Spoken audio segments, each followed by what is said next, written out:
Welcome back everybody. Jumpa lagi dengan saya. Saudara semuanya, dalam video kali ini saya ingin membahas tentang eh, kondisi ekonomi Indonesia, terutama mengenai nantinya ke depan itu rupiah, ya, mata uang rupiah ini akan melemah terus, ya.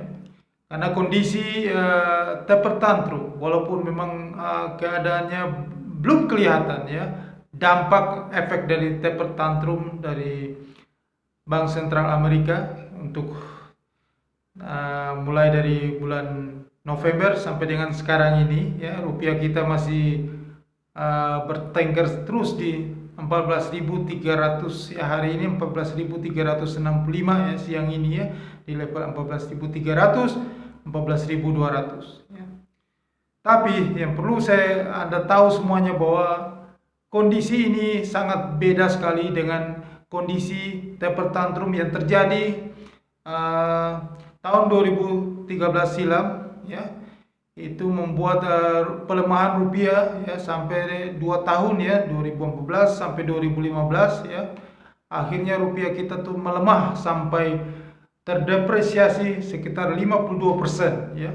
Dari level 9.000 mendekati 10.000 sampai level 14.000 sekian mendekati 15.000, saya lupa. Nah, ada terdepresiasi sekitar 52%. Nah, yang saya mau kasih warning kepada Bapak Ibu semuanya di sini, ya, dalam video ini, ya, saya memberitahu, ya, sejelas-jelasnya, sepakai logika, ya. Karena memang data yang keluar dari kita kan membuat suatu hasil dari buah pikiran ini karena dari indikator-indikator ekonomi, data-data yang mendukung dan fakta di lapangan, ya. Nah, kita dapat data, ya, kondisi indikator ekonomi yang mendukung bahwa akan terjadi pelemahan rupiah itu benar-benar terjadi seperti yang sudah saya bagikan kepada pemirsa semua Anda semuanya di sini, ya, melalui video-video saya sebelumnya. Saya dari bulan Oktober 2021 kemarin saya sudah memprediksi bahwa rupiah akan break, ya, akan tembus ke level 18.000, dan saya semakin ke sini, ya, saya melihat dan memang benar itu terbukti. Saya tegaskan lagi, ya, supaya Anda tuh mempersiapkan diri, ya, langkah apa yang Anda harus lakukan, bahwa mungkin Anda menyiapkan investasi dalam US dollar, ya, atau logam mulia, ya, paling penting di sini karena memang kalau logam mulia emas itu harga antam, logam mulia antam itu akan harganya akan naik jika rupiah kita terdepresiasi, karena memang ada cara menghitungnya itu dikonversi dengan rupiah, ya. Satu troy ounce-nya itu untuk mendapatkan harga per gramnya, ya, harga emas dunia dikalikan dengan konversi rupiah kita dibagi dengan 31,103, ya, dapatnya harga emas antam per gram, ya. Jadi di sini rupiah itu harus terdepresiasi supaya harga emas antam itu naik, ya. Karena kalau diperbandingkan dengan harga, karena yang paling besar pengaruhnya adalah terdepresiasinya rupiah, maka harga emas antam itu naik. Dan terdepresiasi rupiah itu pasti terjadi karena ada terpertantrum dan ada nanti kenaikan suku bunga yang dilakukan oleh The Fed itu sepanjang tahun 2022 itu 4 kali, ya, mulai Maret, Juni, September, dan Desember, ya, sampai akhir tahun 2022. Jadi ini hal-hal ini tidak bisa kita hindari, ya. Ini pasti terjadi. Nah, yang saya mau kasih tahu, kalau terpertantrum yang terjadi, ya, 2013 sampai membuat rupiah terdepresiasi, ada pelemahan rupiah sampai 52%, ya, di 2015. Maka untuk kali ini, ya, terpertantrum yang terjadi kali ini, rupiah akan mengalami terdepresiasi, terjadi pelemahan yang saya sudah perkirakan bahwa tidak sebesar, memang tidak sebesar 52%, ya, yang terjadi di tahun 2013, tapi rupiah kita akan terdepresiasi sebesar 27%. Jadi rupiah kita akan break level 18.000.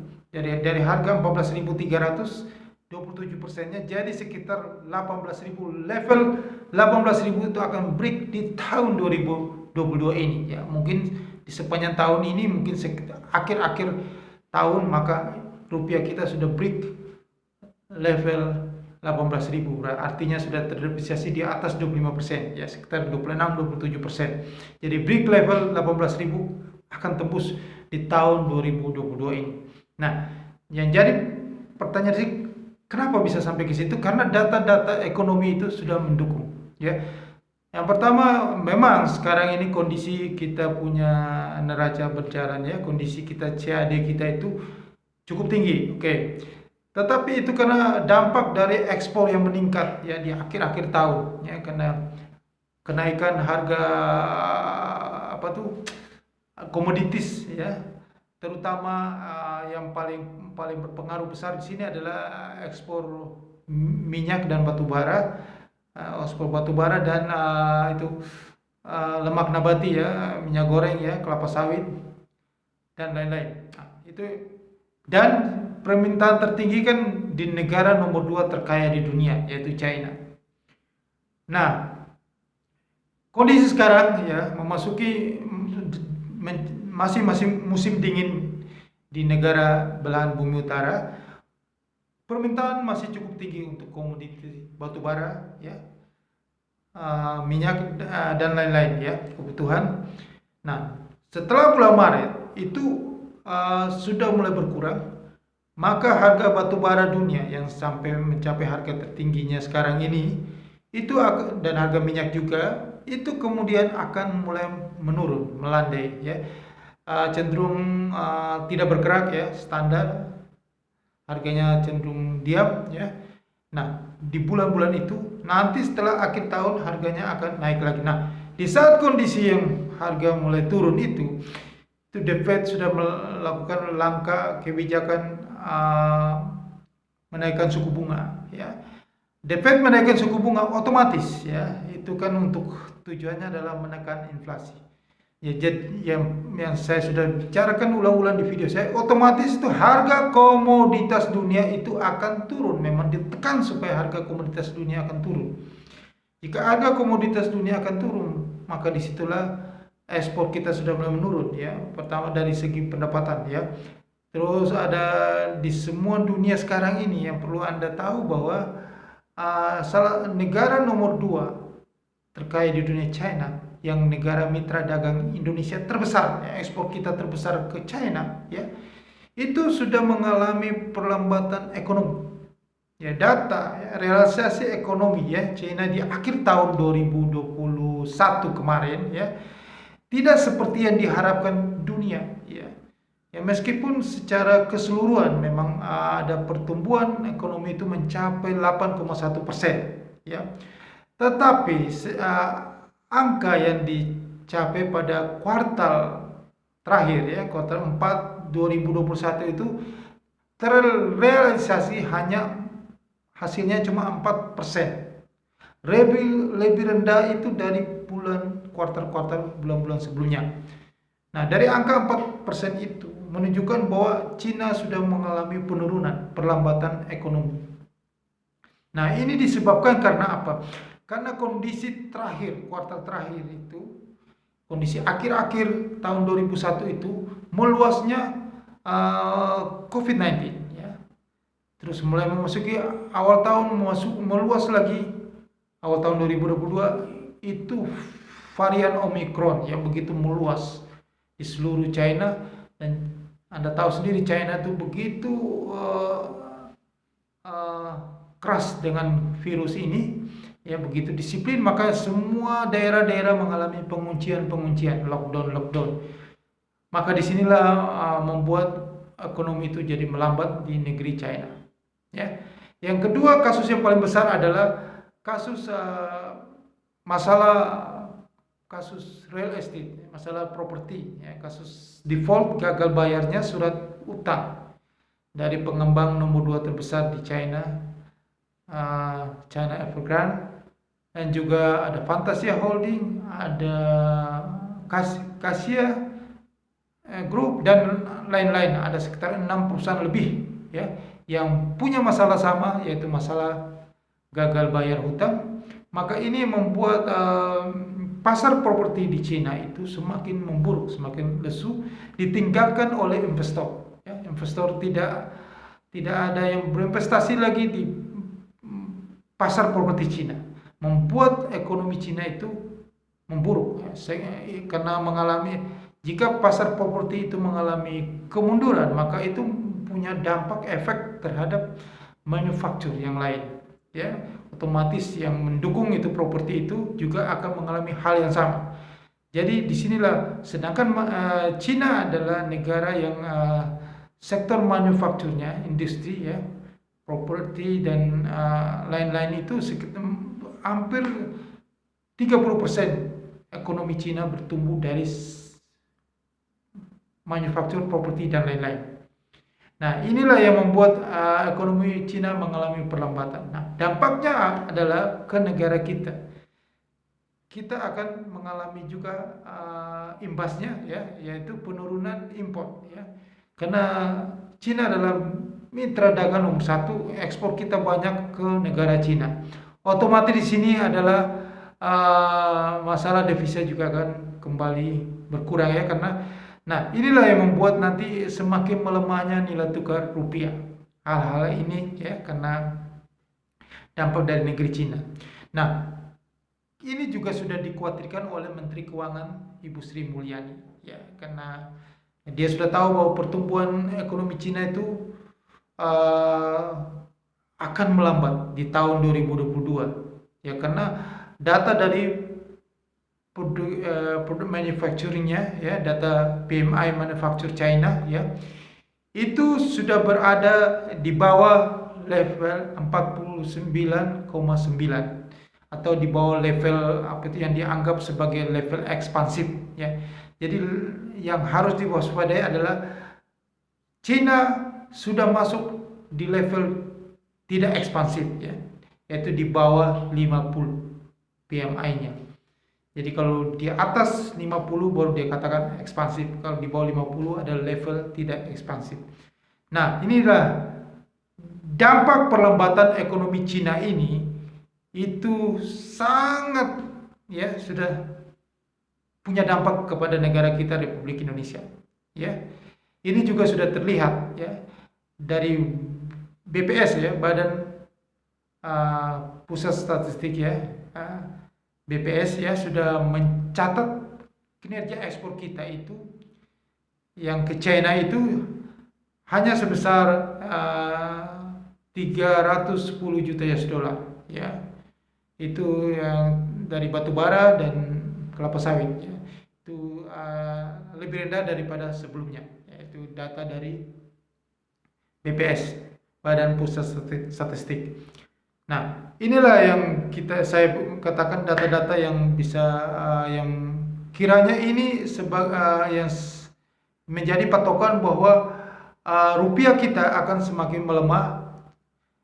Dari hal-hal ini kinerja ekspor kita ya sudah mulai berkurang karena dampak perlambatan ekonomi dari China, dan juga ada capital outflow yang kembali ke negara Amerika Serikat ya, memborong itu treasury bills-nya Amerika Serikat yang semalam sudah naiknya sudah 1,85%, membuat Dow Jones Index Wall Street semuanya pada Dow Jones jatuh dalam 250 poin. Itu disebabkan karena yield surat utang yang sudah naik 1,85%, pertanda bahwa dana sudah mulai kembali ke US dollar. US dollar kembali menguat. Jika US dollar menguat, maka rupiah kita akan melemah. Buktinya hari ini rupiah sudah mau menembus 14.400. Dan ini akan berjalan, saya pikir ini akan terus ya. Ini sudah tanda-tanda untuk terus melemah. Pelan-pelan melemah terus sampai bulan Maret ada naiknya Federal Fund Rate ya. Terus sampai sepanjang tahun rupiah akan break level 18.000. Berarti ada pelemahan, tidak seperti yang tertentu sebelumnya 52%, ini hanya separuhnya yaitu 27% pelemahan. Dan itu wajar ada pelemahan rupiah karena US dollar ini menguat terhadap semua mata uang di dunia. Mata uang Eropa juga US dollar menguat semuanya. Jadi rupiah juga harus menguat. Nah, bagaimana supaya rupiah ini rupiah juga harus melemah karena US dollar menguat terhadap semua mata uang. Nah, bagaimana supaya rupiah ini harus menguat, tidak terdepresiasi sampai break 27% ke break level 18.000 itu terhadap US dollar? Ya, kita harus cepat-cepat pertumbuhan ekonomi kita ini harus pulih secepatnya. Nah, salah satu kendala ekonomi kita tidak bisa pulih di tahun 2022, ya bisa terlihat nanti indeks bursa efek Indonesia IHSG kita semakin terpuruk. Nah, ini pertanda bahwa kurangnya kepercayaan investor ya terhadap pertumbuhan ekonomi. Jadi kalau kita mau melihat bahwa ekonomi suatu negara itu pertumbuhannya bagus, itu adalah di bursa efek, indeks harga saham gabungan. Bursa efek itu menunjukkan indikator ekonomi itu mengalami pertumbuhan. Tandanya adalah IHSG-nya hijau. Kalau IHSG-nya merah, maka itu tandanya investor kabur, maka ekonominya sedang di bawah. Ya, nah ini sudah tanda-tanda bahwa sejak hari Senin kemarin itu saya katakan bahwa itu bursa efek Indonesia, ya itu sudah mencapai level tertinggi tahun ini dan mungkin sudah tidak akan tertinggi lagi. Semakin hari semakin menurun bursa efek Indonesia IHSG-nya. Nah, ada banyak kapital outflow yang ke sana. Nah, supaya rupiah kita jangan semakin terpuruk, terdepresiasi melemah terus sampai ke break level 18.000, maka ekonomi kita akan pulih. Nah, kendala ekonomi akan pulih, harus cepat-cepat pulih, tidak bisa berjalan di tahun 2022 ini. Nah, data dari virus Omicron yang sudah tembus 1.000 orang hari ini, ya sudah semakin menyebar, ya. Dan dikhawatirkan nanti bulan Februari kita sudah mengalami PPKM lagi. Pasti pemerintah akan melakukan pembatasan mobilitas orang, mobilitas sosial, ya semuanya. Maka dampaknya pabrik, kantor akan tutup. Maka ekonomi kita akan mengalami perlambatan lagi. Ekonomi kita sulit untuk bangkit lagi jika virus ini tidak selesai. Ya, kondisi pandemik ini tidak selesai, maka tahun 2022 ini tidak bisa selesai. Ekonomi tidak bisa pulih. The Fed naikin suku bunga. Kita ini butuh stimulus, suku bunga rendah. Mau nggak mau kita naikin suku bunga lagi, maka ekonomi kita semakin terpuruk lagi. Jadi ekonomi tidak bisa bangkit di tahun 2022 ini. Nah, bagaimana rupiah kita itu bisa tetap menguat? Itu otomatis secara logika, secara ekonomi, ya, secara fakta, secara realnya, itu tidak mungkin rupiah kita akan menguat nantinya. Maka rupiah kita akan ikut tergerus, terdepresiasi. Karena apa? Modal asing itu keluar. Tidak ada sentimen trust untuk menenangkan, untuk memborong kembali rupiah. Maka rupiah akan semakin melemah terus. Nah, di saat kondisi semua negara menaikkan suku bunga, mengikuti jejak The Fed, berarti ada kebijakan tight money policy di seluruh dunia, maka